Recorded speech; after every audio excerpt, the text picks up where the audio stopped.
Alright, what's going on, fam? Andy tuning in right now. One more time, one more again. Now you can see I got a pot of some frijoles, some beans. These happen to be pinto beans.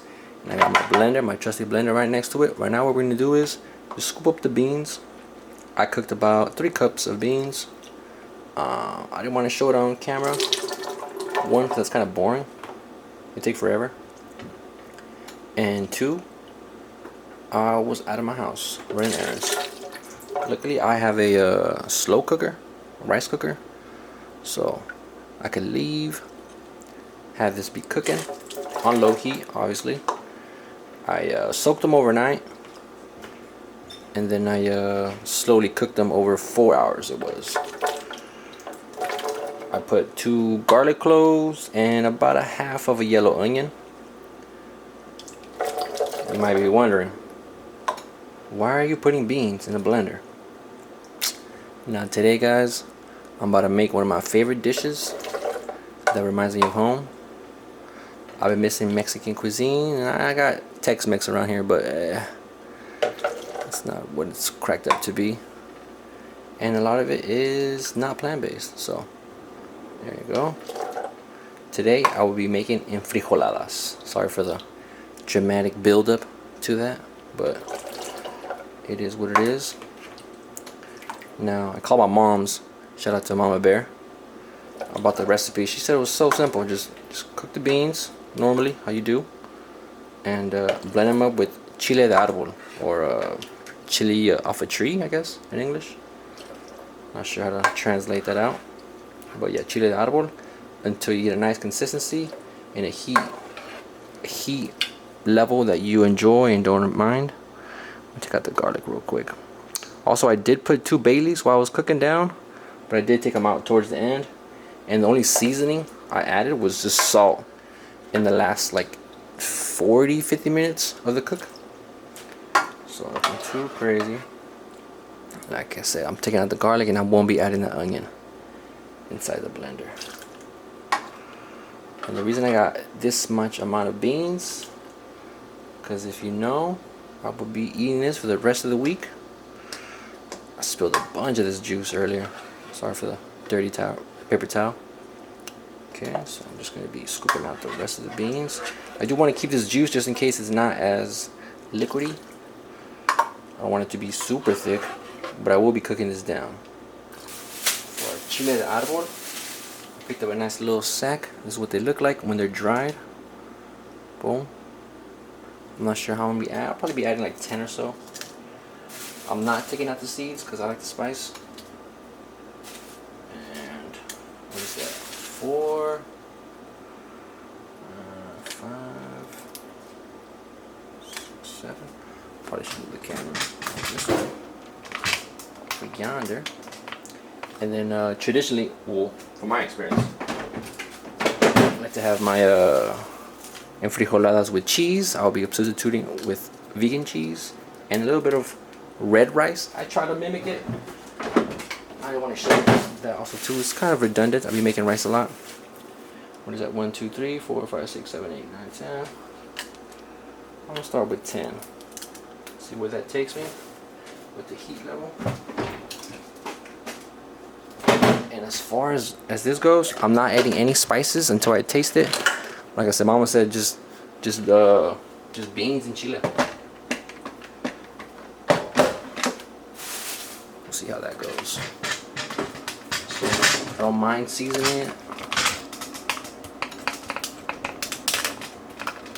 I'm not opposed to seasoning the frijolada sauce, but we'll see after, see what it tastes like. Alright, y'all, I'll be back once this is blended together. Alright, y'all.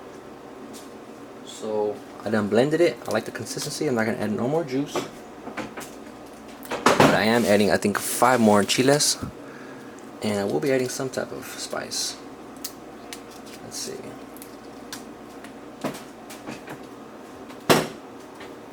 Go with just a little bit of garlic powder.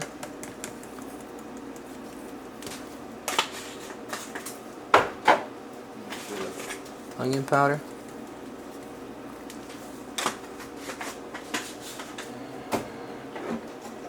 My typical typical cumin and a little bit of oregano. Just a little bit of cumin. I don't want too much. Cumin and oregano. These are not measured out.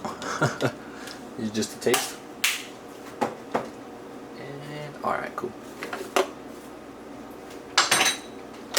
So now this goes back to the blender. Get the chiles all mixed up. I'll be back after that. Let you all know the update with that. Peace. Okay guys, so I did end up adding more, for sure, onion powder, garlic powder, and some more cumin. Came out alright. It was my first time making it, but really focus on the bean sauce. And I will be cooking it up in this little pan with a little bit of oil.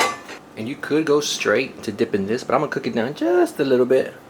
Get the thickness up, the viscosity. So now I'm gonna switch over. Alright, we're gonna add a little bit of avocado oil. We're about a medium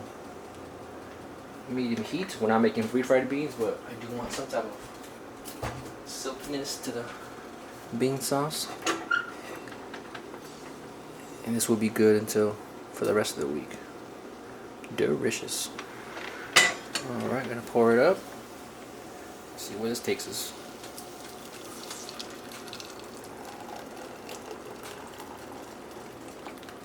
Alright. Okay. We're gonna bring that to a slight little boil and then turn it all the way down. Delicious. Be back once that's heated up, and then we're gonna get our tortillas fried up. Our rice is basically done, and then we'll be ready to plate. It's pretty simple compared to my other recipe making, but shout out to Big Mama. Alright, y'all, be right back. Alright fam, got the sauce bubbling. I'll show you real quick. Bam! Up there in the little right corner. See it? Brought it to a small little simmer. Now switch sides, got that on the low. And now I got my little pan right here, a little avocado oil over medium high heat. We're gonna fry our tortillas and get ready for the sauce. I'm ready for the plating of this dish. The plating of my enfrijoladas. Now I haven't had this in a little while. Last time I had it, my mom tried to give me some like vegan cheese from Tijuana, and it wasn't that popping. It wasn't that great, I'll be honest. But this Daya, this so delicious Mexican blend, not too shabby. Not too shabby. Alright, so we're gonna fry tortillas. I'm gonna do 2 at a time, just because I'm hungry. I could do 1, but why waste of time? I got corn tortillas. It says white corn. I try to look for yellow, but hey, it is what it is. I've never really seen anybody do flour tortillas in enfrijolada or enchilada, which is basically the same thing, just different type of sauce. Or moleada, whatever you know what I mean?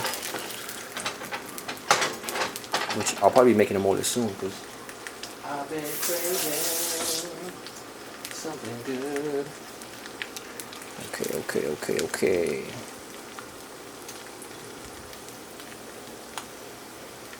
Okay, this won't take too long, just maybe a minute or so on each side. Now the trick is with these, you can either lay them flat how they are, but with the sauce covered in them, smothered in sauce and cheese, fake cheese, vegan cheese.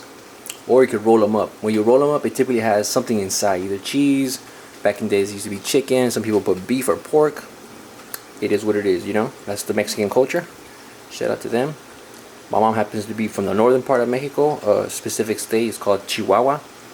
So I'm not sure if this is native to that area, but I never really seen enfrijoladas that popular, or people talk about them like that. But me, I love enfrijoladas. Probably more than enchiladas, unless you got the good chile from Mexico. That is not illegally imported, but you know, there's ways around it. Ah, yes. Okay. We are on the way. So, like I said, just about a minute or 2 on each side. I put a little too much oil on. It's all good. First trial. Like I said, that's my first time making it on my own. And I know throughout the weeks, even with any recipe on my channel, throughout the weeks I always kind of tweak it this way, go that way. It's then you learn how to perfect it over some time. But I'm gonna show you the raw, and it is what it is. I'm gonna make 4 tortillas because I'm hungry. Normally it'd be 3, but yeah, your boy's hungry. And I've been missing this. I've been missing this. Alright, so I'm gonna dunk the tortillas real quick in the sauce. And it's that simple, y'all. You just dunk the sauce. Or you can put the tortilla on the plate and then pour the sauce over it. It's however you feel, but I know I like dunking them, saturating them. Probably turn off the sauce. No need for that. Okay. Now it is time. Boom. You probably want to see that, huh? Okay. There it is. So you go just gonna go all the way to the bottom, just as long as it's covered. And then you can do it with the spatula, or you can do it with the fork. I might have to need the fork's help. Okay, I need the plate closer. This is where it gets messy, y'all. But it's part of the fun. Okay.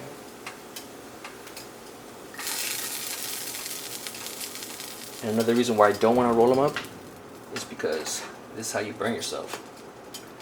Quite easy. Okay. Let me get my cheese on it. Put some cheese on it.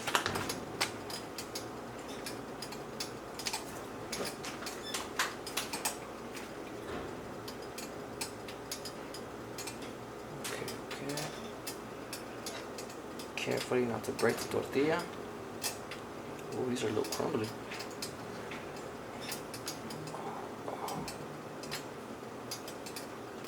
Okay. Yeah, this one kind of tore up. It's not gravy.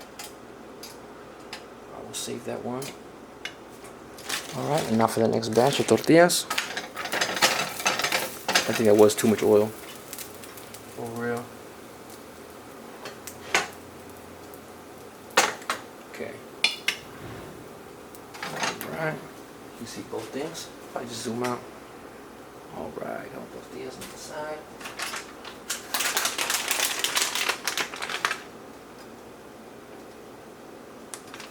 Okay, it's coming together.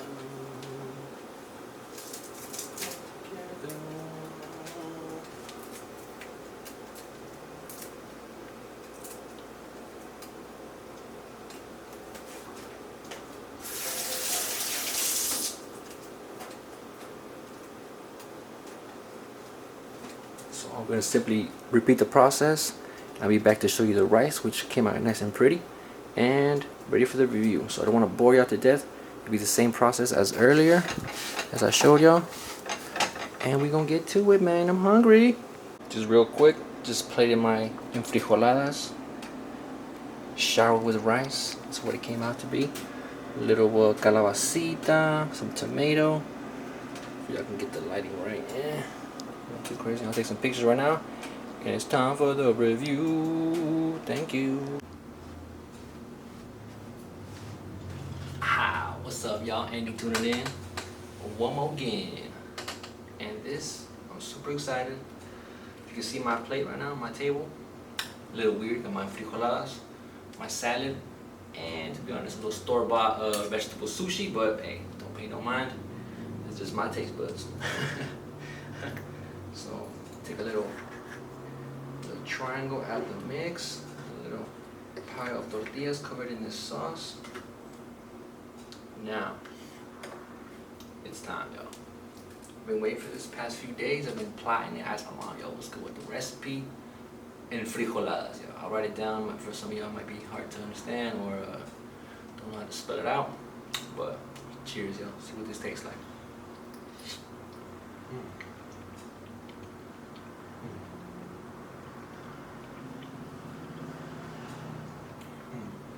Okay. Cooking the sauce, I knew it would change it, but it did enhance the flavor of the chile. It brings it out.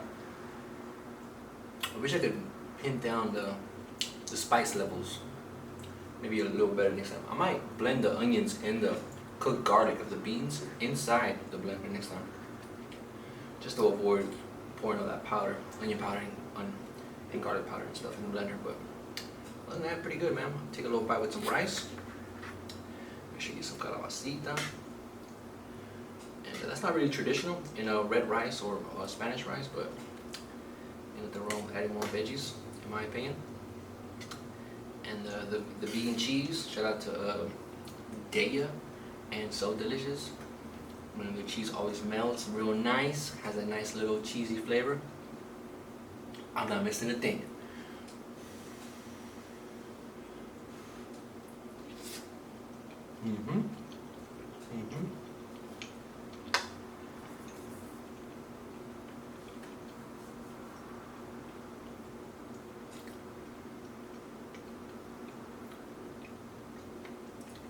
Got the spice level right. A little punch of cilantro. Tremendous. Tremendous. I'm missing a little bit from back home because I know my mom doesn't cook with pinto beans. She cooks with these beans she gets from down south in Mexico. I forget what they're called. Oh shit. I don't want to drop the plate. But alright, y'all, it's Andy tuning in, enjoying this Enfrijolada plate. I'll be eating this for the rest of the week. Like always, man. Appreciate y'all for watching. Appreciate Mama Bear for always teaching me how to cook. I grew up in her kitchen and my aunt's kitchens. So this is kind of a, passed down hobby. Sometimes it's for survival. We gotta eat. We gotta eat good. That's what I was taught as a kid growing up. That was part of my childhood. Just helping them out. You know what I'm saying? The arm gets tired, let me go up in there. You know what I mean? Stir the pot. And just watching them cook. Even when in the days it was hot. I grew up in Southern California. It was hot. Even when they cook. But shout outs to them for showing me this great, skill and talent of mine. And I appreciate y'all for watching. Hopefully y'all cook something at home. If not this, maybe something different to your liking. If you're not a big fan of Mexican food, or this kind of very specific, Enfrijoladas. But man, it's Andy tuning in. I'm super hungry. I'm gonna say my grace and munch out, man. It's my day off, y'all. Hope y'all take care and enjoy, man. Peace.